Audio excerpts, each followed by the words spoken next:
ఈ మేడారం జాతర ఎలా స్టార్ట్ అయింది, ఎప్పుడు స్టార్ట్ అయింది, అసలు సమ్మక్క ఎవరు, ఈ పగిడిద్దరాజు ఎవరు, గోవిందరాజు ఎవరు, సారలమ్మ ఎవరు, ఇవన్నీ డీటెయిల్స్ కూడా మనం వెళ్తూ అయితే మాట్లాడుకుందాం. ప్రజెంట్ మన సమ్మక్క సారలమ్మ గద్దె ఎదురుగా ఉన్న ఆ మెయిన్ రోడ్ నుంచి చిలకల గుట్టకి వెళ్ళే దారిలో అయితే వెళ్తున్నాం. మనం ఇప్పుడు ప్రజెంట్ చిలకల గుట్టకి వెళ్ళాలి. మేడరాజు అనే దొరనే జగిత్యాల మండలంలో ఆయన అక్కడ దొర అన్నమాట. సో ఆ జగిత్యాలకు సంబంధించిన ఈ మేడరాజు దొర వేటకి వెళ్తాడు. అనుకోకుండా అడవిలో పుట్ట పైన కేరింతలు కొడుతూ పులులు సింహాల మధ్యలో మరి ఆమె కేరింతల రూపంలో ఆయనకు కనిపించడం జరుగుతుంది. సో మరి ఆ అమ్మవారిని తీసుకొని వచ్చి పెద్ద చేసి పెళ్లి చేస్తాడు. సో పగిడిద్ద రాజు మేడారాన్ని సంబంధించిన దొర అన్నమాట. సో ఆ పగిడిద్ద రాజుకి ఇచ్చి సమ్మక్కను పెళ్లి చేయడం జరుగుతుంది. పెళ్లి చేసిన తర్వాత సంతానంగా సారలమ్మ, నాగులమ్మ, జంపన్న ముగ్గురు జన్మించడం జరుగుతుంది. సారలమ్మను గోవిందరాజుకి ఇచ్చి వివాహం చేయడం జరుగుతుంది. సో ఈ మేడరాజు కాకతీయులకు పన్ను ఎగ్గొట్టి మరి తల దాచుకోవడానికి అని చెప్పేసి మేడారం వస్తారు. సో మేడారంలో తల దాచుకున్నారని చెప్పేసి అలా కాకతీయులకు ఇన్ఫర్మేషన్ ఉంటుంది. సో మేడారంకు వచ్చిన కాకతీయులు సో సమ్మక్క అలాగే పగిడిద్ద రాజు మేడరాజుకి ఆశ్రమం ఇస్తారు. మేడరాజుకు ఆశ్రమం ఇవ్వడమే కాకుండా కాకతీయులకు కూడా పన్ను కట్టరు. సో అది దృష్టిలో పెట్టుకొని కాకతీయులు యుద్ధం ప్రకటిస్తారన్నమాట. ఈ యుద్ధంలో పగిడిద్దరాజు, జంపన్న, సారలమ్మ అలాగే సమ్మక్క యుద్ధం చేస్తూ ఉంటారన్నమాట. సో కాకతీయుల చేతిలో జంపన్న చావడం ఇష్టం లేక సంపంగి వాగులో దూకి ఆత్మహత్య చేసుకుంటారన్నమాట. సో అప్పటి నుంచి సంపంగి వాగు జంపన్న వాగుగా పేరు మారడం జరిగింది. అలాగే మరి సమ్మక్కను కాకతీయులు వెన్నుపోటు పొడుస్తారు. సో రక్తం కారుతున్న సమయంలో మరి కాకతీయుల చేతిలో చనిపోవడం ఇష్టం లేక మరి సమ్మక్క చిలకల గుట్ట వైపు వెళ్తూ ఆ దట్టమైన అడవిలో మరి కుంకుమ భరణి రూపంలో అదృశ్యమవుతుంది. అక్కడే ఆమె చివరిగా అదృశ్యమైన ప్లేస్ అన్నమాట. అదే చిలకల గుట్ట. సో ఆ చిలకల గుట్ట దగ్గరికి అయితే వెళ్తూ ఉన్నాం ఫ్రెండ్స్.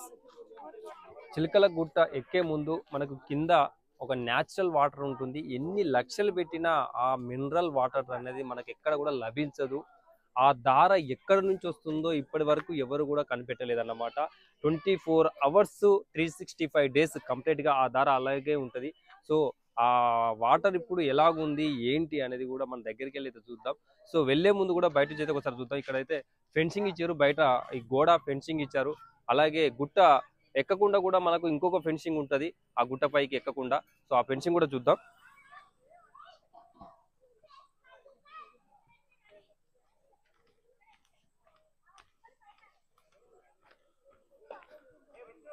సో అక్కడ కనిపిస్తుంది కదా, చాలా మంది మరి మేడారం వచ్చిన భక్తులు కూడా ఆ వాటర్ని తీసుకుపోవడానికి అయితే వచ్చినారన్నమాట. ఆ వాటర్ ఓన్లీ తాగడానికి మాత్రమే, స్నానం అయితే చేయడానికి అయితే కాదు. సో అక్కడ చూడొచ్చు ఫెన్సింగ్ కంప్లీట్గా ఎవరు కూడా పైకి ఎక్కకుండా ఉండడానికి అయితే ఆ ఫెన్సింగ్ చేసినారన్నమాట. ఆ ఫెన్సింగ్ నుండి అవతల నుండి ఏమైనా క్రూర మృగాలు ఉన్నా కూడా బయటికి రావు. అలాగే మనుషులు కూడా ఎవరు కూడా ఎక్కకుండా ఆ ఫెన్సింగ్ అయితే ఏర్పాటు చేసినారు. సో ఆ వాటర్ దగ్గరికి అయితే వెళ్ళి చూద్దాం.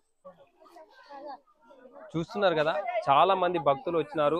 ఇక్కడ వాటర్ పట్టుకపోవడానికి అయితే వచ్చినారు. కొంతమంది బాటిల్స్ తెచ్చుకున్నారు, కొంతమంది ఇక్కడికే వచ్చి మరి ఆ ప్రసాదంగా ఆ వాటర్ ని తాగి అయితే వెళ్తున్నారు అనమాట.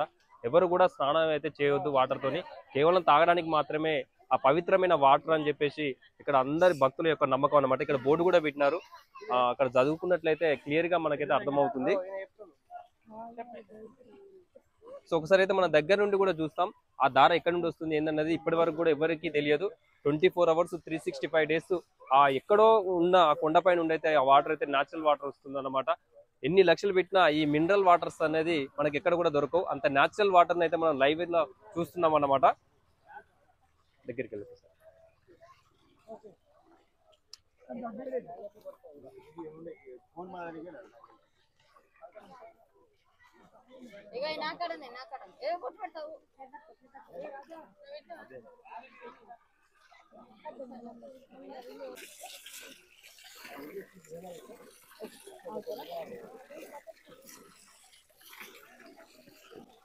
చాలా అంటే చాలా natural mineral water. So mineral water కంటే కూడా అద్భుతంగా టేస్ట్ అయితే ఉన్నాయి ఈ వాటర్. మనం ఎన్ని పైసలు పెట్టి కొన్న మినరల్ వాటర్స్ అయితే వేస్ట్ ఈ వాటర్ కింద. అలాంటి ఎన్నో లక్షల విలువైన మూలికల ద్వారా ఎన్నో మలినాల ద్వారా ఈ కొండపై నుండి వస్తున్న ఈ వాటర్ మరి మేడారం వచ్చిన ప్రతి భక్తుడు కూడా ఈ వాటర్ ని తాగినట్లయితే సర్వరోగ నివారణి అని చెప్పేసి అందరి భక్తుల యొక్క నమ్మకం అన్నమాట. ఏమన్నా రోగాలు ఉంటే ఈ వాటర్ తాగితే పోతాయని చెప్పేసి భక్తుల యొక్క నమ్మకం. సో ఆ విధంగా మరి భక్తులు వచ్చి ఇక్కడ వాటర్ తీసుకుపోవడం కానీ తాగడం కానీ చేస్తూ ఉంటారన్నమాట.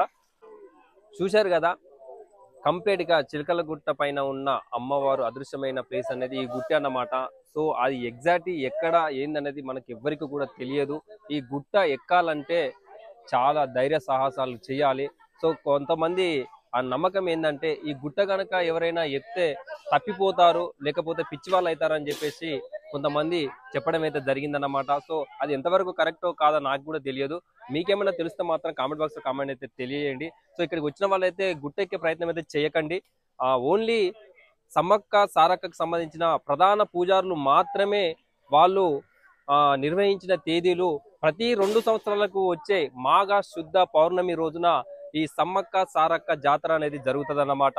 వాళ్ళు ప్రకటించిన తేదీలలో మాత్రమే ఆ ప్రధాన పూజారులు ఈ చిలుకల గుట్ట పైన ఉన్న సమ్మక్కను తీసుకొచ్చి ఆ ప్రధాన గుడైనటువంటి ఆ గద్దెపై మరి ఉంచడం జరుగుతుందన్నమాట. సో వాళ్ళు మాత్రమే వెళ్ళడానికి అవకాశం ఉంటుంది, ఎవరు కూడా వెళ్ళడానికి అవకాశం ఉండదు. సో ఇది కంప్లీట్ గా సమ్మక్క సారలమ్మ సంబంధించిన ఫుల్ డీటెయిల్స్. సో ఈ వీడియో చూసిన తర్వాత ఎలా అనిపించిందో కామెంట్ బాక్స్ కామెంట్ అయితే తెలియజేయండి. నచ్చితే లైక్ చేయండి.